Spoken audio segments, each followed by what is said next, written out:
ఆ సొక్క ఎంత మొత్తెక్కించిందిరా.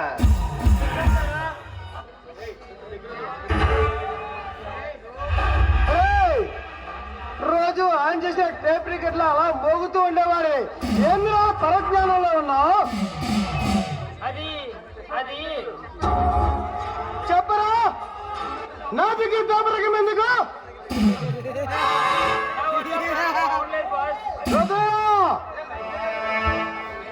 నువ్వు ఎంత దాయాలనుకున్నా నీ తడబడి నాకు అర్థమైంది. కానీ చెప్పరా, ఈ భూముల మీద మనకు అసాధ్యమని ఏమైనా ఉందా? ఈ ప్రతాపం నాకు తెలియదా బాస్? ఊర్లో మోతల కానించి దేశాన్ని పాలిస్తున్న పెద్ద పెద్ద ఉద్యోగులు ఎవరైనా సరే మనకి సహాయం చేయవలసిందే కదరా. ఆ విషయం నీకు కూడా తెలుసు కదా. మీలాంటి వారు అండవుంటే నాకు లోటండి బాస్. నాంచకుండా చెప్పరా బాస్.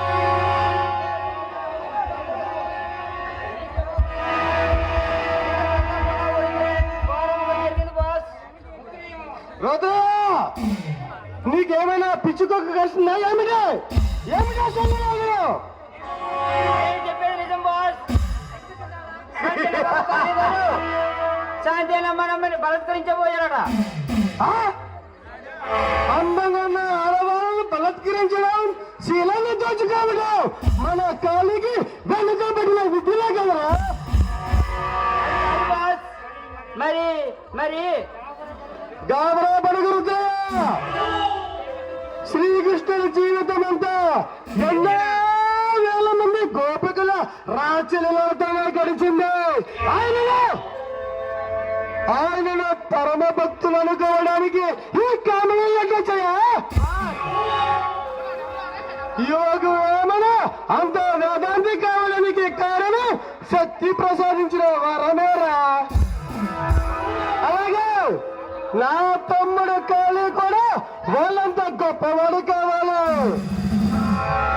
గొప్ప తర్వాత సంగతి బాస్. చిన్నబాబు గారిని ఎవరో కొత్తగా వచ్చి ఇన్స్పెక్టర్ విజయ్ అరెస్ట్ చేసి జైల్లో బంధించాడు. ఏమిటి? నా తమ్ముడు కాళీని అరెస్ట్ చేయటమా? తూర్పున ఉదయించే సూర్యుడు ఏమన్నా పరమటిని తెరిచాడా? లేదా ఆ భగవంతుడు ఏమన్నా పది పొరలు పరమెత్తాడా? నువ్వు చెప్పేది నిజమా? నిజం బాస్.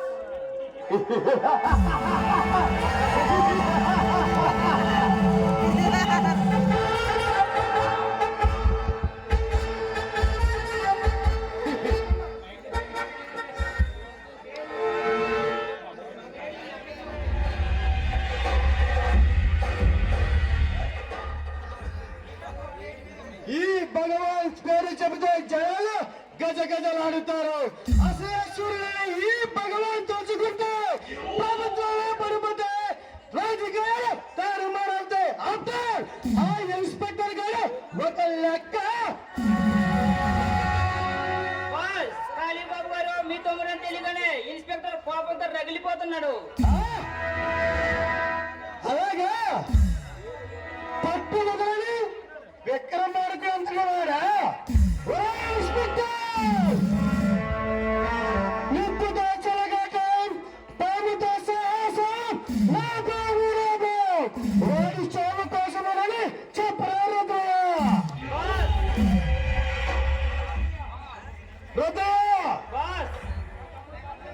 నా తమ్ముడు కాలేని అరెస్ట్ చేసిన సందర్భంగా ఆ ఇన్స్పెక్టర్ విజయ్కే కాదు ఈ దేశానికి కూడా బహుమానం ఇవ్వాలి. ఏం బహుమానం ఇస్తారా? మిమ్మల్ని మీ మాటలు వింటుంటే నాకేదో అయోమయంగా ఉంది.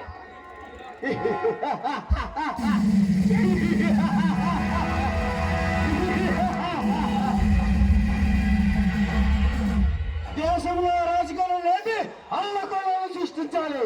అదే అదే లక్ష్యం. దేశంలో ఉన్న అనుచరులందరికీ చెప్పు, ఈ విషయాన్ని అందరికీ తెలియపరచు. దేశం అల్లకొల్లాలి.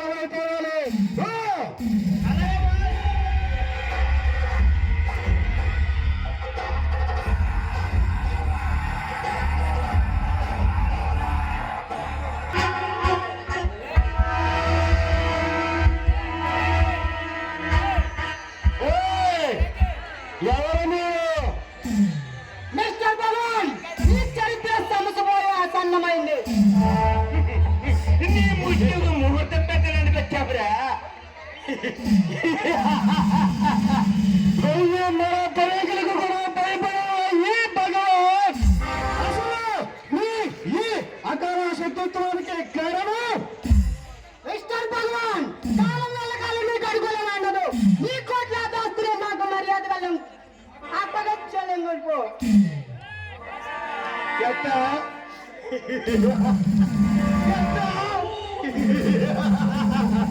రంగు పోవటం తల వంచటం వెనకంజు వేయటం అది నా నైజానికే విరోధం. ఒక కథ చెబుతాను వినండి. తనకు మారిన పనికి పోయిన ఒక కోతి తనంతట తనే ప్రాణం తెచ్చుకుంది. ఆ సంగతి మీకు గుర్తుందా? మిస్టర్ భగవాన్ మానవుడు తనకు తానే గొప్పవాడు అనుకోవడం అవివేకం.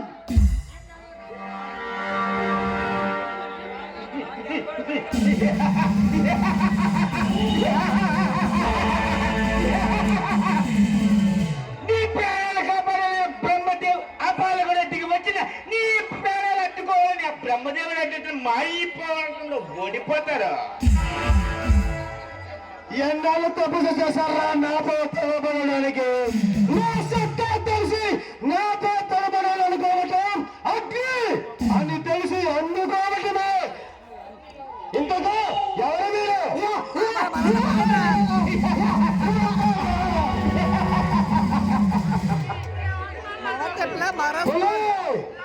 బబ్బులే! మిస్టర్ భగవాన్ నీ నాటకానికి కనబడే సమయం సన్నమైంది. సంఘ వ్యతిరేక శక్తులతో దొంగచాటుగా దోపిడీదారులతో ఆయుధాలను మిత్ర అవునా?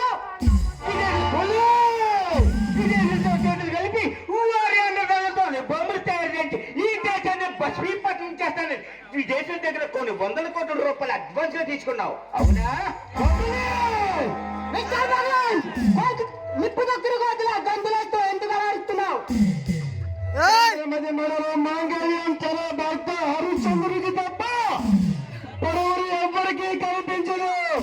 అలాగే నాకు తప్ప మూడో కంటికి తెలియని అతి రహస్యాలు మీరు తెలుసుకున్నందుకు మిమ్మల్ని నేను అభినందిస్తున్నాను. కానీ మీరు తెలుసుకున్నవే చూసినవే అన్నీ మర్చిపోవాలి లేదా? మిస్టర్ భగవాన్ 10 నుంచి మమ్మల్ని ఏమి చేయరు. మర్యాదగా 10 నిమిషాలు నీకు కనిపిస్తున్నావు. నీ ఆటలు తయారు చేసి ఆ కర్మగారు ఆచుకు చెప్తావా లేకపోతే అలాగా రుద్రయ్య!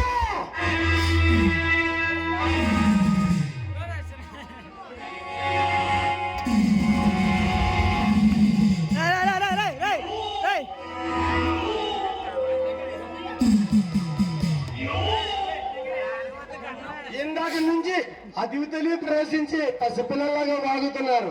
ఏం కావాలి? నా ఆయుధాలు కర్మాగారం అడ్రస్ కావాలా? ఏయ్! ఇప్పుడు చెప్పండి రా, మిమ్మల్ని ఏ అడ్రస్ కి పార్సల్ చేయమంటారు? వద్దు భగవాన్ ప్లీజ్ మమ్మల్ని చంపొద్దు.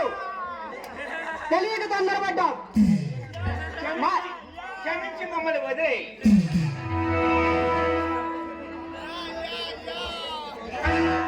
అందితే చుట్టూ